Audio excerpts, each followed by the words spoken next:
Okay, so let us now discuss in details the types of errors. First, we have systematic errors. So these errors have a definite value, assignable cause, and are of about the same magnitude for replicate measurements. So this type of error can lead to bias in measurement technique. So this bias bears a sign. So if it's negative, it means it causes the results to be low, and positive if otherwise. There are three types of systematic errors. We have the instrument error. All measuring devices are sources of systematic errors. For example, the pipette, burettes, or volumetric flask may deliver volumes slightly different from those indicated by their graduations.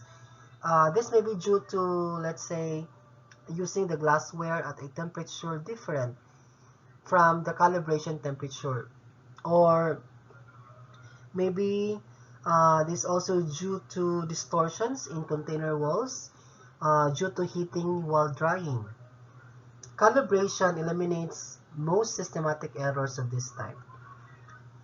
Electronic instruments are also subject to instrumental systematic errors. Possible sources include maybe the voltage of a battery-operated power supply decreases with time and use. Also, dirty electrical contact. These errors and other sources are actually detectable and can easily be corrected. The next one is the method errors. The source is the non-ideal chemical and physical behavior of the reagents and the reactions upon which an analysis is based from. Maybe some reactions are very slow or incomplete, or maybe there will be formation of side reactions that may interfere in the measurement. So this can cause um, random errors. So errors inherent in a method are often difficult to detect and are thus the most serious of the three types. The third type is the personal error. Actually, many measurements require personal judgments. Our own prejudices basically are the universal source of personal error. One example of this is the number bias, which varies from person to person. At times, when we estimate the reading, like the volume, let's say, some favor even numbers over odd numbers, so when they round off. So that's a personal error. So how do we detect this kind of error? Systematic instrument errors are usually found and are corrected by calibration. Periodic calibration is really important because the performance characteristics of an instrument changes with time. And then most personal errors can just be minimized by being careful and having self-discipline when you perform the analysis. But the bias in analytical method is difficult to detect. So, however, we can do the following steps to recognize the systematic method error. Number one, analyzing standard samples. So we can use SRMs, or the standard reference materials, and we can purchase this from governmental and industrial sources. We actually have the NIST, the National Institute of Standards, and they offer hundreds of reference materials like the rocks or minerals, or even river sediment. So in the SRM, the concentration of one or more components in these materials has been determined already. So we can analyze this SRM, and the result will somewhat differ from the theoretical value. So we can apply statistical tests to determine if the difference is due to bias or random error. The second is we can use independent analytical method. So if there is no standard reference material, so we can have a second and reliable method, so meaning another method to be used in parallel with the method being evaluated. So again, we'll apply statistical tests to check if the difference is due to bias or random error. We can also perform blank determinations. In here, all steps of the analysis are performed in the absence of the sample. So blank determinations would actually reveal errors that is due to interfering contaminants. So we can know if there are some interferences by performing blank determinations. We can also vary the sample size because as the size of a measurement increases, the effect of a constant error decreases. So we can detect the constant error by varying the sample size. Okay, so let's now proceed to the random errors. All measurements contain random errors. Actually, this type of error is caused by the many uncontrollable variables that are inevitable part of every physical and chemical measurement. There are many contributors to the random errors, but often we cannot identify or measure them because they are just small enough to avoid individual detection. However, the accumulated effect of these individual random uncertainties causes the data to fluctuate randomly around the mean of the set. So what are the sources of error? So we can get a qualitative data or idea of the way small undetectable uncertainties produce a detectable random error in the following way. So let's please refer to the given table. So imagine a situation in which just 4 small random errors combine to give an overall error. So we'll assume that each error has an equal probability of occurring and that each can cause the final result to be high or low by a fixed amount of plus or minus u.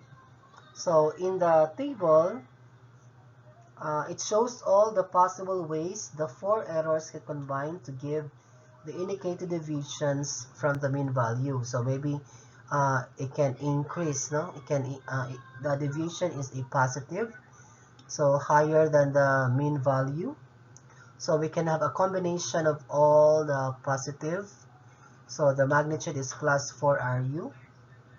So there's only one combination. There's only one combination that leads to a deviation of plus 4u. And then 4 combination that gives plus 2u. So these are the 4 combinations. So that gives plus 2u. And we have 6. 6 deviation. 6 would give a deviation of 0. So actually this 6. So this gives a magnitude of 0. So minus, for example, this one. So minus u, plus u, plus u. So the 2 plus u cancel the 2 minus u. And then the same thing, the negative errors have the same relationship.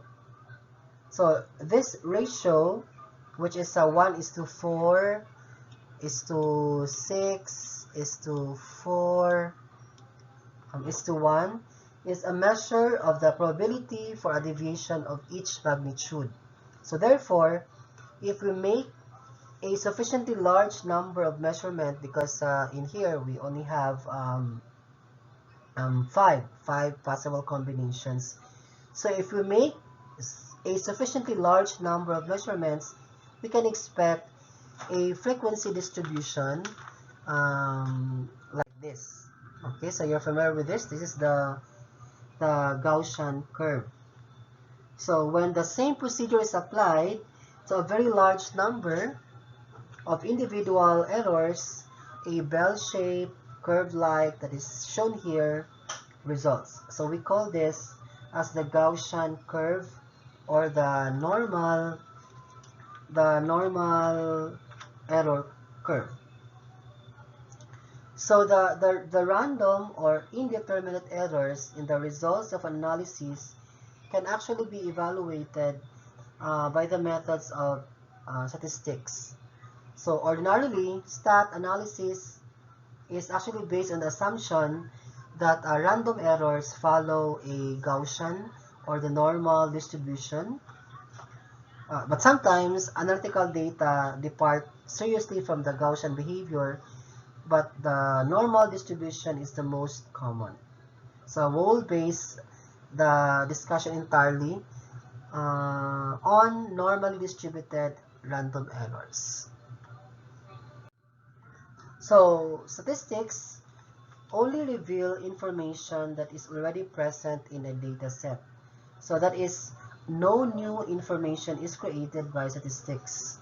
Statistical analysis does allow us, however, to look at our data in different ways and make objective and intelligent decisions regarding the quality and use of our data.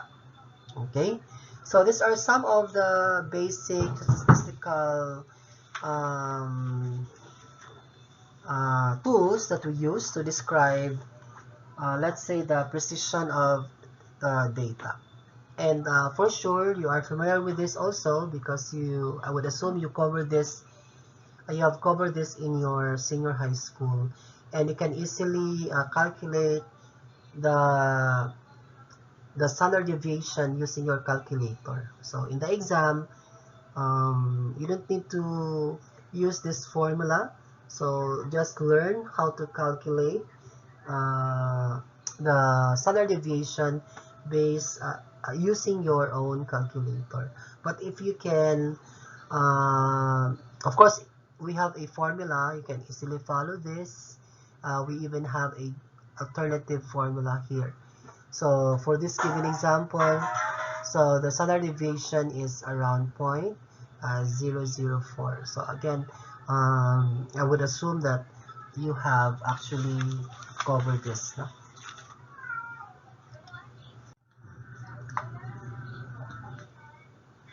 So sometimes we get very large data, and sometimes the analysis that are very time consuming.